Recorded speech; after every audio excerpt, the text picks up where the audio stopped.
안녕하세요, 손현수입니다. 얼마 전 이제 브라질에 8월 달부터 200해알짜리 새 지폐가 발행된다고 중앙은행에서 발표했습니다. 이게 논란이 된 게 그동안 이제 소문으로만 인해서 나왔던 말인데요.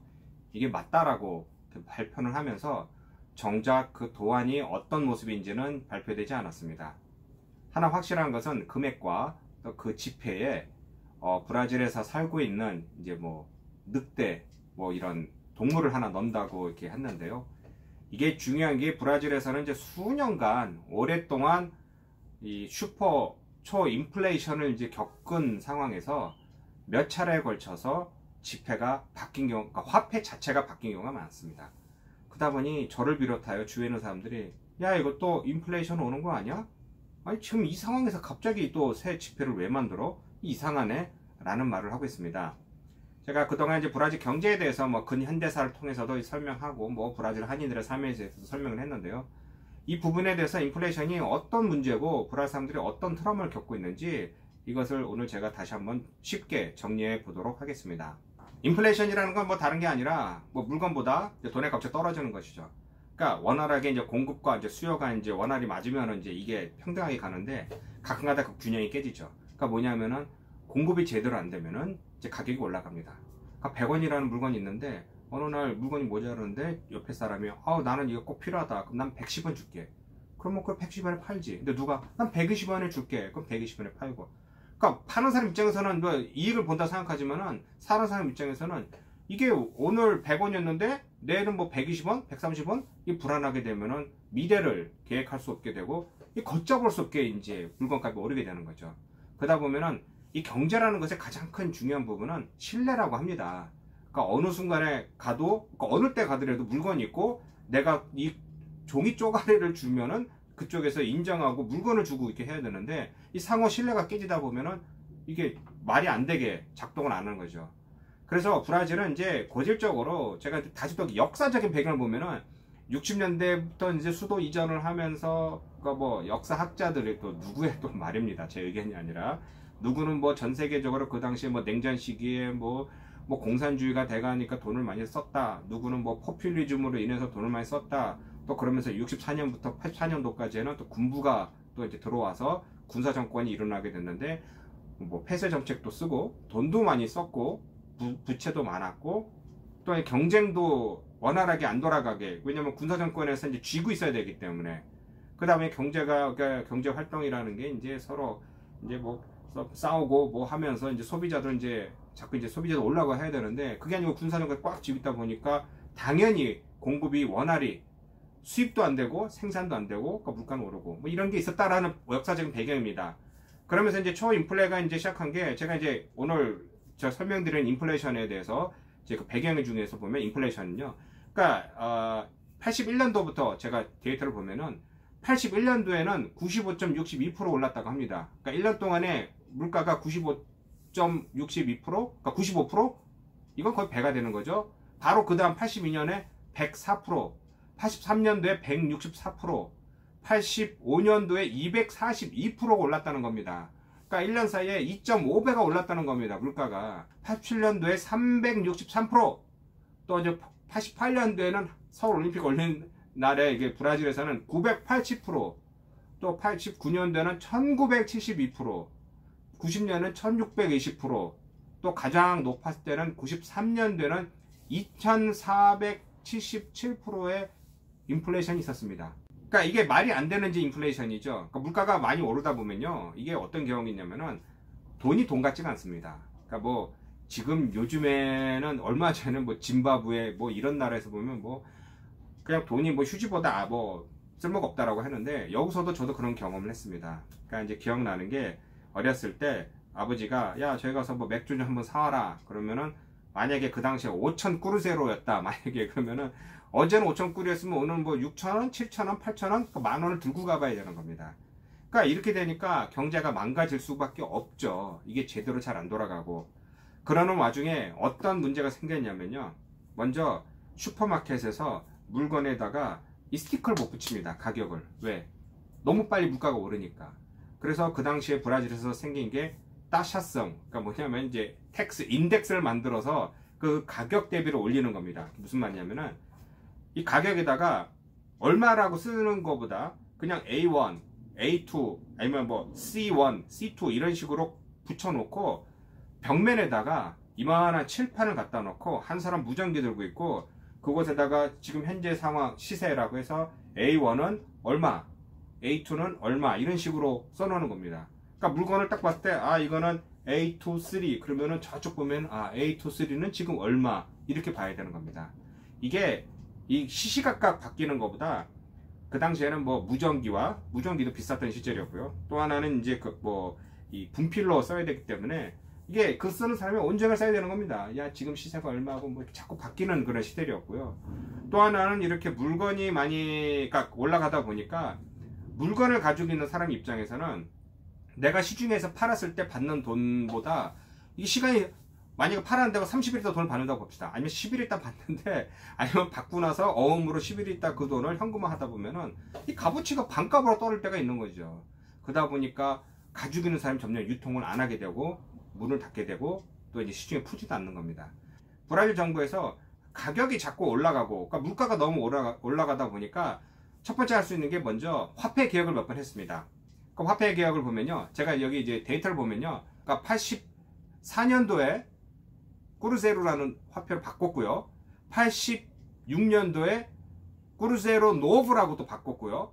또 그 다음에 그게 86년도에 꾸르사도로 바뀌었고 또 다시 그게 89년도에 꾸르사도 노브로 바뀌었고 그게 다시 90년에 꾸르제로로 바뀌었고 그 다음에 이제 93년도에서 꾸르제로 헤알 또 바뀌었다가 다시 그게 이제 94년도부터는 헤알로 바뀐 겁니다. 그러니까 벌써 이게 몇 번 바뀌었죠. 만약에 1000단위라면은 1000원이 오늘부터 1원이 될까? 쉽게 보면은 한국 돈으로 제가 설명하겠습니다. 1000원이 오늘부터 공 3개를 잘라서 1환이 되는 겁니다. 이렇게 되면은 갑자기 부풀려진 지폐와 금액이 거품이 싹 빠지면서 아 돈이 확 줄어들게 되는 거죠. 시중에. 그러니까 사람이 야 갑자기 1환이 됐으니 지폐도 새로 만들어야 되고요. 갑자기 이제 거품이 빠졌으니 물건이 이거 괜찮네 이렇게 생각하는데 이게 자꾸 몇 번에 걸쳐서 제가 설명드린 것 같이 이 화폐가 바뀐 이유가 빨랐을 때는 1년 안에 그 물가가 다시 올라가는 겁니다. 화폐 개혁을 하기 위해서는 첫 번째 이 긴축 정책을 해야 됩니다. 그러니까 뭐냐면은 그냥 함부로 야 오늘부터 모든 정부에 있는 데나 모든 사람들 돈에서 공색을 떼면은 인플레이션이 없어지는 게 아니에요. 만약에 부채가 100만 원이 있는데 야 여기서 공 3개 빼 그러면서 뭐 1000원? 그러면은 내가 부채가 뭐 1000원 줄었네? 이게 아닌 거죠. 화폐 개혁을 한다고 하더라도 굉장히 많이 쓰고 있는 돈을 줄여야 되고 이 시중에 있는 돈들을 걷어들여야 됩니다. 그러지 않고 금액만 바꾼다고 소용이 없는 겁니다. 그래서 94년도에서 그 페르난도 엔리케 그 당시 재무장관이었고 이분의 성공으로 인해서 2선 2번이나 대통령을 이제 직을 하신 분인데 그분이 하신 거는 그전 정부에서는 잘 못한 게 긴축 정책을 안 했습니다. 왜 안 했냐면은 긴축 정책을 하면은 중남미 특히 브라질에서는 강력한 게 노조보다 강한 게 공무원입니다. 공무원들의 밥줄이 이제 많이 깨지게 되는 거죠. 긴축 정책의 첫 번째가 뭡니까? 정부 지출을 줄이는 거죠. 그 정부 지출에서 뭐 공무원 자르고 연금 자르고 뭐 하니까. 그래서 그런 걸 못 하는데 페르난도 엔리케 그걸 과감히 이제 하다 보니까 씀씀이가 줄어들다 보니까 당연히 돈이 덜 나가게 되고 덜 풀리게 되고요. 또 두 번째는 공급망을 원활히 해야 됩니다. 그러니까 아무리 돈을 줄인다고 해도 물건이 없으면은 사람이 빵이 없으면은 빵값은 당연히 올라가게 되는 거죠. 이건 어쩔 수 없는 원리입니다. 근데 이 헤알 플랜도 잘 된 이유 중에 하나가 욕을 많이 먹고 이제 브라질 역사에서 이제 뭐 엄청 욕을 먹어 이제 페르난도 꼴로지 멜로라고 하는 대통령이 91년도에 이제 시행한 이 플랜 중에 하나가 계좌에 있는 돈 뭐 그 당시에 이제 5만 꾸르제로라는 돈 이게 한 5,000불 정도 될 겁니다. 그 당시 돈으로 이게 있는 사람의 돈을 모두 정부가 차압을 한 겁니다. 그러니까 갑자기 일요일날 저녁에 뉴스에 딱 나와서 오늘부터 동결돼 있으니 돈을 못 뺀다. 빼는 걸 2년 있다가 주고 인플레이션도 감안하고 뭐 이자도 감안해 준다고 하는데 그 당시에 제가 알기로 인플레이션 2000%가 정도 넘었으니까 이게 갑자기 휴지 조각이 된 거예요. 그게 아직까지도 싸우고 있습니다. 그러니까 그 당시에 중소기업뿐만 아니라 돈 가진 사람들이 많이 망했습니다. 왜 망했냐면은 은행에 너는 돈이 없는 거예요. 갑자기 정부가 다 가져갔으니까. 그리고 이때 2년 있다가 돌려주기로 했는데 못 돌려줬습니다. 첫 번째 돈이 없었고요. 또 그 다음에 2천 몇 프로 되는 뭐 이자를 감안해서 주려고 하니까 돈이 어디 있습니까? 없죠. 그래서 그게 수십 년간 지금도 쌓아와서 이제 가끔 뉴스가 됩니다. 그 당시 돈으로 못 받은 사람들의 이자를 받아서 지금 이제 얼마 뭐 정부 돈으로 줘라 뭐 이렇게 되는데, 정부도 갑자기 그 돈 어서 뭐 가져오는 게 아니죠. 하여튼 이런 문제가 있고요. 이렇게 긴축 정책을 하면서 또 하나는 가격을 딱 묶는 겁니다. 야, 오늘부터 올리지 마. 맥주값, 뭐 소주값, 뭐 고기값 똑같아. 올리지 마. 그렇게 되면은 물가가 안 오르겠지 생각하는데 세상 그렇게 되는 게 아니죠. 왜냐, 필요한 사람들 계속 삽니다. 중간에 유통망을 거쳐서 보면 가격이 자꾸 오르고, 그러다 보니까 농장주 같은 경우는 야 잠깐만, 내가 우유나 아니면 소값을 고기값을 못 올려서 받아. 그러니까 소를 잡아서 도축해서 팔았는데 그 돈을 며칠 있다 받는데 그 며칠 동안에는 물가가 오르고, 또 정부가 정한 금액은 야 이건 내 유지비도 안 나와, 생산비도 안 나와, 안 팔아, 이렇게 돼버린 겁니다. 근데 브라질 사람들의 이제 주식은 그 중에 하나가 이제 고기인데, 고기 갑자기 없어졌죠. 그러니까 어떻게 됐냐, 야 난리 났다, 고기 풀어라. 그래서 연방경찰을 동원해서 농장을 돌아다니면서 농장주들은 문을 닫은 거죠. 안 해, 아무것도 안 팔고 안 해. 막 뭐 군대 동원하고 연방경찰 동원해서 뭐 농장 문을 부시고 들어가서 소들을 잡아서 도축장을 보내고, 이게 뭡니까? 하여튼간에 뭐 국제적으로 막 욕도 많이 먹고 했는데 그 막 갑자기 잡아서 막 시중에 푸니까, 또 그 당시 기억나는 게 한 사람당 뭐 1kg인가 얼마밖에 못 사게 돼 있는데, 그걸 또 사람이 또 사지 말라면 또 막 사고 싶으면 욕망이 생기죠. 그러니까 일하던 직원들이 없어서 봤더니 다 정육점에 줄 서가지고 한 사람이 얼마씩 몇 kg 고기 얼마 못 사니까 뭐 그런 해프닝도 있었습니다. 그러니까 이게 원활한 공급과 수요가 맞물려야 되는데 그러지 않고 물가가 자꾸 오르다 보니까 문제가 생기죠. 또 하나는 그 당시에 하도 지폐가 빨랐더니 1년 반 만에 새로운 지폐가 만들어졌다가 그냥 휴지 조각이 되는 겁니다. 저도 이만큼 들고 다녀봤습니다. 돈으로 지폐로 이만큼, 양쪽 주머니 이만큼, 그거 빵 하나 사 먹는 겁니다. 그런 시절이었는데, 이게 돈에 지폐에 하도 인물을 넣고 보다 보면 뭐 길에 막 나다니고 뭐 더 이상 뭐 사람 누는 거, 얼굴 누는 것도 이거 참 민폐죠. 가족들 보기에는 야 이거 뭐야 이거, 우리 조상이 거기에 이름 올라갔는데 얼마 안 있다가 완전 이거 그냥 또 바뀌게 되고 하니까. 그래서 그러다가 이제 헤알이라는 거로 이제 넘어오면서, 원래는 이제 브라질 공화정을 뜻하는 여신의 얼굴도 넣고, 얼마 전부터는 이제 동물을 넣기 시작했습니다. 그래서 이번에도 200헤알짜리에 브라질에서 서생하는 이제 뭐 늑대 뭐 이름이 있는데, 그 늑대를 이제 그 지폐에다 넣겠다고 하는데, 어쨌든 뭐 이런 상황으로 인해서 브라질 사람들이 인플레이션에 대해서는 굉장히 이제 노이로제 걸려 있어가지고 은행 계좌에도 돈을 많이 안 넣어놓습니다. 그러니까 넣어놓으면은 그때 차압한 거로 인해서 희생당 사람이 굉장히 많습니다. 그러니까 왜냐면 멀쩡히 일하다가 갑자기 돈을 다 은행에 가져가 보시면 뭐 누가 보상해 주지도 않았고 손해도 받고 하니까, 그러다 보니 사람들이 지금도 은행 계좌에다가 돈을 많이 넣어놓지 않고, 거래는 어떻게 하냐면은, 만약에 제가 발행한 어음이나 뭐 수표나 뭐 이렇게 뭐 떨어져 나갈 공과금이 있다 보면은 그 날에 맞춰서, 떨어져 나가는 날에 맞춰서 돈을 집어넣는 겁니다. 그러니까 많이 안 넣어놨습니다. 당연히 적금이 따로 있습니다. 적금이나 투자금이나 뭐 주식을 거래한다라든가 이런 거는 따로 있는데, 꼬헨치라고 하는 거는 뭐 체인이라는 겁니다.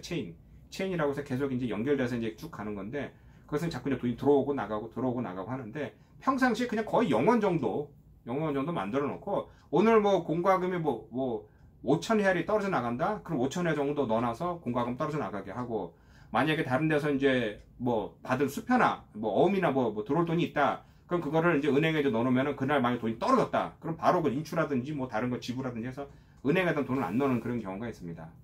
그러니까 이게 헤알 플랜이 잘 되고 있고 저도 되게 좋고 하는데, 자꾸 이제 200헤알짜리 만드는 게 이해가 안 갑니다. 지금 100헤알짜리도 지금 원래는 이제 94년도에 이게 헤알 플랜이 될 때는, 그러니까 1헤알이 1불이었습니다.